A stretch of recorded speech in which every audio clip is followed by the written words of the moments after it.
ఒక్క అడుగు ముందుకు రెండడుగులు వెనక్కి అన్నట్లుగా నత్తనడకగా మారాయి భద్రకాళి చెరువు మత్తడి పనులు. నిధులున్నా పనులలో వేగం లేకపోవడంతో పనులు ఎప్పుడు పూర్తవుతాయో తెలియని అయోమయం నెలకొంది.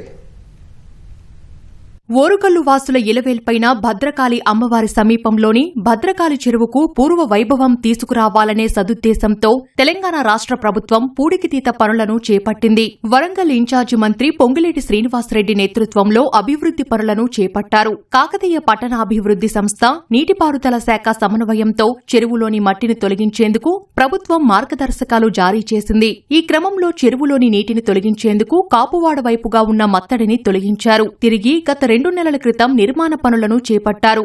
4 నెలలు గడిచినా పనులు మాత్రం అంతంత మాత్రమే సాగుతున్నాయి.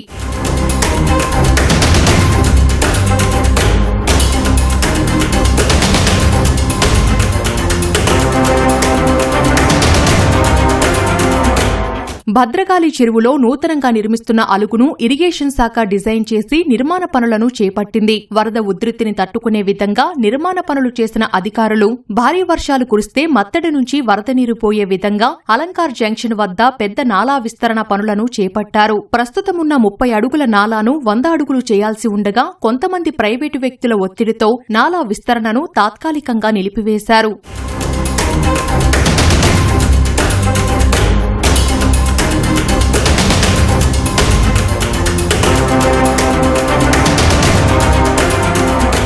నాలా పనులు పూర్తి కాకపోవటం, అసంపూర్తిగా ఉన్న మత్తడి పనుల కారణంగా నగరానికి వరద ముప్పు పొంచి ఉంది. భారీ వర్షాలు కురిస్తే నగరం ముంపునకు గురికాక తప్పదని చెరువు మత్తడి పనులు వేగవంతం చేయాలని నిపుణులు సూచిస్తున్నారు.